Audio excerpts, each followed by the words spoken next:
नमस्कार दोस्तों, कैसे हैं आप सब। दोस्तों, मुफ्त की चीज़ तो सभी को बहुत ही अच्छी लगती है और फ़ायदेमंद हो तो बात ही अलग है।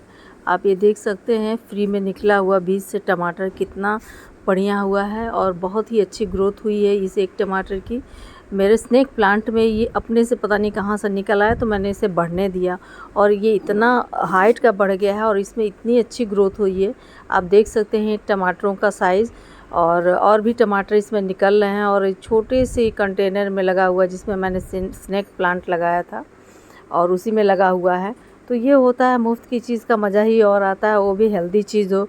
तो इसी तरह से मैं घर पर ही मुफ्त की खाद कैसे बनाती हूँ आज आपके साथ शेयर करूँगी।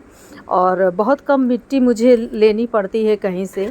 मैं बेकार पड़ी हुई चीज़ों, साग सब्जियों के छिलकों और भी जो हमारे गार्डन के वेस्ट होते हैं उन सब से ये इस तरह से मैंने एक क्यारी बनाई है ईंटों की चारों तरफ से। तो उसमें मैं सारे मटेरियल डाल देती हूँ और इसमें मैं जब बारिशों के टाइम में केंचुए इधर उधर निकलते हैं तो वो उसको इसमें भी डाल देती हूँ। इसमें बहुत सारे केंचुए भी अंदर हैं। तो वो केंचुए धीमे धीमे सारे मटेरियल को खा करके और ये बहुत ही अच्छी मिट्टी बना देते हैं। आप देख सकते हैं ये मेरा बैकयार्ड गार्डन का है, घर के पीछे वाली जो खाली जगह है। पहले ये कच्चा था, मतलब ये मिट्टी का था, लेकिन इसको थोड़ा सीमेंट लगा के बराबर कर दिया क्योंकि बहुत ज़्यादा कीड़े मकोड़ हो जाते थे। तो अब मैं इस जगह का थोड़ा यूज़ की हूँ। इसी तरह से ये देखें आप, ईंटें लगा करके क्यारी बना करके इस तरह से। और अगर आपके पास कच्ची ज़मीन नहीं है तो आप इस तरह से आप बना सकते हैं और अपने घर के जितने भी हरे छिलके, सूखे छिलके जितने भी हैं, मतलब जो इसमें पका हुआ भोजन हो, उसके अलावा सब कुछ आप इसमें डाल सकते हैं। तो ये देखें, इसी तरह से मैंने बेकार बोरियों में, ये जो है पुट्टी की बोरी है, उसी में मैंने कटिंग से लगाया हुआ है रंगून क्रीपर, मधुमालती की बेल। और यहाँ पे ये देखें, इस साइड में मैंने ये अरवी के पत्ते लगाए हैं जिससे मैं साग बनाती हूँ। और यहीं पे साइड ये कंपोस्ट भी बनता रहता है। देखें, ये सारे छिलके हैं, साग सब्जियों के छिलके हैं। तो ऐसा नहीं है कि इसमें बदबू नहीं आती है, खुला ही रहता है, इसमें बिल्कुल भी बदबू नहीं आती है कि इसको अच्छी एयर मिलती है। और ये पूरा इस गार्डन में, बैकयार्ड में मेरे आम के पेड़ हैं, तो उनके भी जो छिलके निकलते हैं वो सभी मैं इसी में डाल देती हूँ।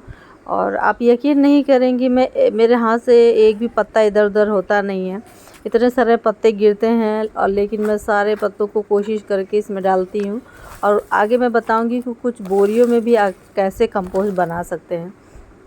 तो आप देख सकते हैं ये मिट्टी कितनी ज़्यादा हमारे पौधों के लिए फ़ायदेमंद है। आप देखें, इसका कलर देखें, बिल्कुल ये अभी गीला है और इसमें केंचुए भी अंदर है। फ्रेंड्स, देख सकते हैं आप, ये आम के गुठली, छिलके, जितनी भी चीज़ें निकलती हैं, आप यकीन नहीं करेंगे, मैं मिर्च की डंठल भी इकट्ठी करते, मतलब किचन का कुछ भी एक टुकड़ा मैं कोशिश करती हूँ बेकार फेंकूँ ना।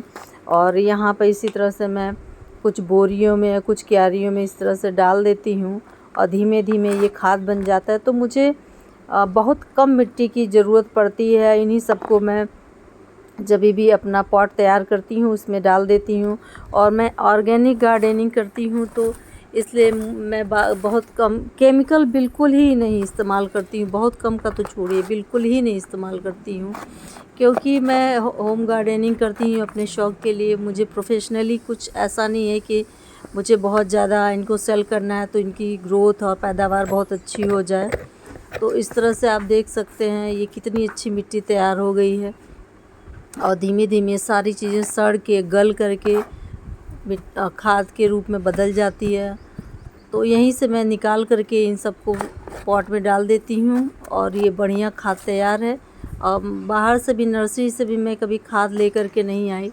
सब्जियों के छिलकों को उनको भिगा करके या तो लिक्विड फर्टिलाइज़र बना लेती हूँ, या उनके उस तरह से जो लिक्विड फर्टिलाइज़र निकलने के बाद जो वेस्ट बचता है उसको इस तरह से मैं यहाँ पर इकट्ठा करके, और उसके बाद ये इस तरह का सॉइल तैयार हो जाती है। तो ये बहुत फ़ायदेमंद है। आप अगर चाहें तो आप इस तरह से बना सकते हैं। अगर स्पेस है तो बना लें इस तरह से, और नहीं है तो बोरियों में भी आसानी से बन जाता है अगर थोड़ा सा भी खाली स्पेस आपके पास हो तो। इस तरह से हम ऑर्गेनिक गार्डनिंग कम खर्चों में भी बहुत आसानी से कर सकते हैं। और बहुत सारे जो छिलके हैं छिलकों को भी मैं सुखा करके, जैसे पत्तियां हैं जितनी भी किचन की हम लोग जैसे रिपोर्ट वगैरह करते हैं, तो उन सबको भी मैं अलग एक बोरी में इकट्ठा करती हूँ और उन छिलकों को जब भी मैं पॉट तैयार करती हूँ उसके नीचे डाल देती हूँ, तो मिट्टी बहुत ही कम लगती है और बहुत ही पौष्टिक सॉइल तैयार हो जाती है और मुफ्त में वो भी, और हमारे घर का कचरा भी इस्तेमाल हो जाता है।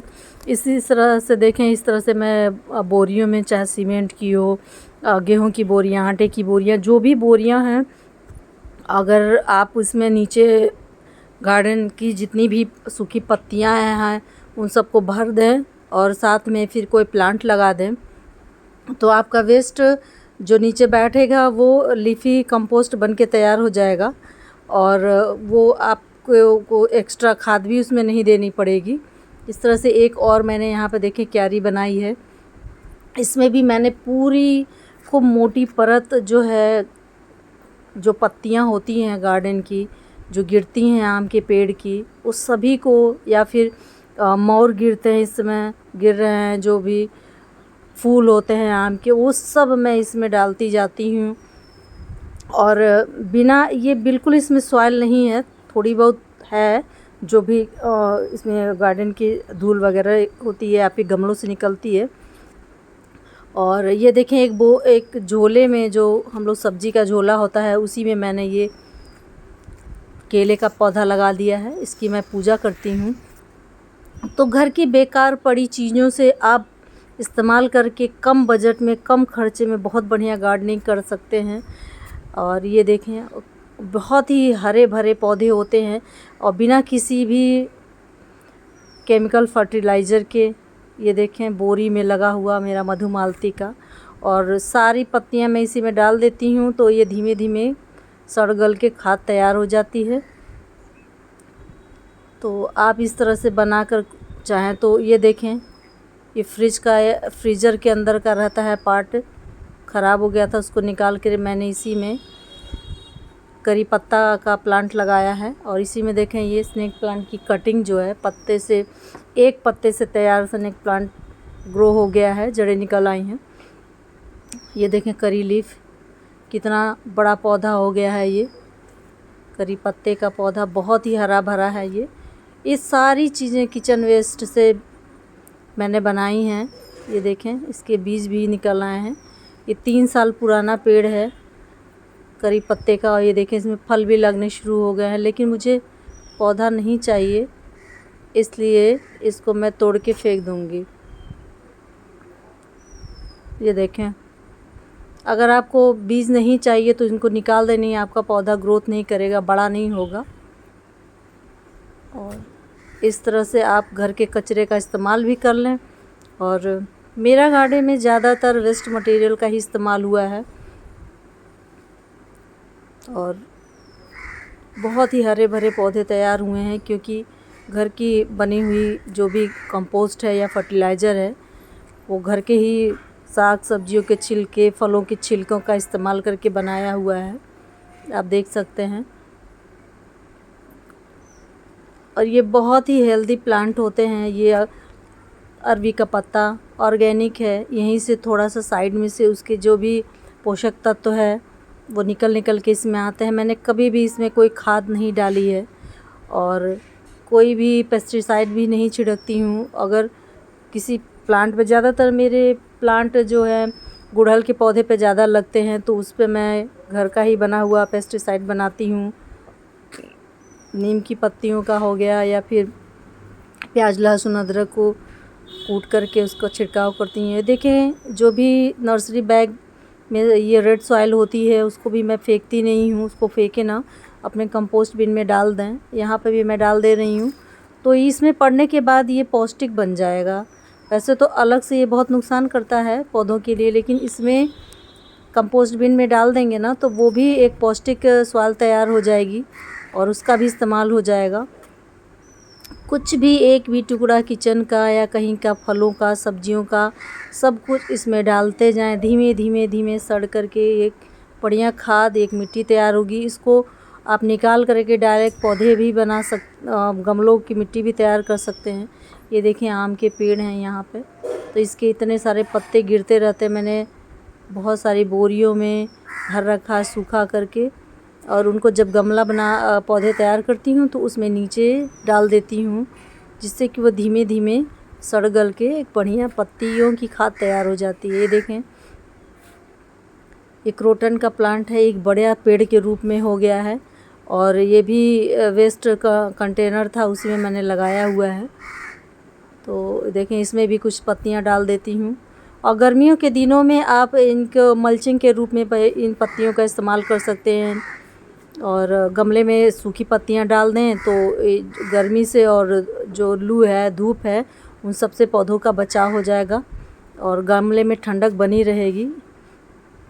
तो इस तरह से मैं यहाँ पे बहुत सारे प्लांट नहीं रखती हूँ, क्योंकि यहाँ पर बंदर आ कर के सारे प्लांट नोच देते हैं, फिर वो ख़राब कर देते हैं। थोड़े बहुत ही हैं। तो ये देखिए, एक साइड इस तरह से बोरियों में भी मैं किचन वेस्ट और जितने भी पत्ते गिरते हैं पेड़ों के, तो उन सब को इसमें डालती जाती हूँ। अब कहीं भी एक साइड में इस तरह से वेस्ट बोरियां होती हैं, कट्टे होते हैं, उन सब में भी डाल करके आप कंपोस्ट तैयार कर सकते हैं। सभी साग सब्जियां का, या फिर जब भी हम लोग रिपोर्ट करते हैं तो जो जड़ें होती हैं, जो बेकार पत्तियां होती हैं, उन सब को, टहनियाँ होती हैं, सब को डालते जाएं और धीमे धीमे ये गल करके कंपोस्ट हो जाते हैं। देखिए, इस तरह से मैं या बैकयार्ड में जो सफाई करने के बाद, झाड़ू के बाद, ये जो पत्तियां हैं, इन सब को भी मैं बोरियों में भर देती हूँ और धीमे धीमे इसमें भी डाल देती हूँ, क्यारी में भी और बोरियों में भी भर देती हूँ, जिससे कि ये धीमे धीमे कंपोस्ट बन जाता है। तो कंपोस्टिंग के लिए सूखा कचरा, गीला कचरा दोनों ज़रूरी होता है, और कुछ ही दिनों में बढ़िया खाद तैयार हो जाएगी और इसी में आप चाहें तो पौधे तैयार कर लेंगे। ये देखें, इन्हीं सब से तैयार ये टमाटर कितनी अच्छी ग्रोथ किया है। तो फ्रेंड्स, इस तरह से आप भी खाद बनाएं। मेरी वीडियो पसंद आई हो तो लाइक करें, शेयर करें, सब्सक्राइब करें। Okay friends, bye bye.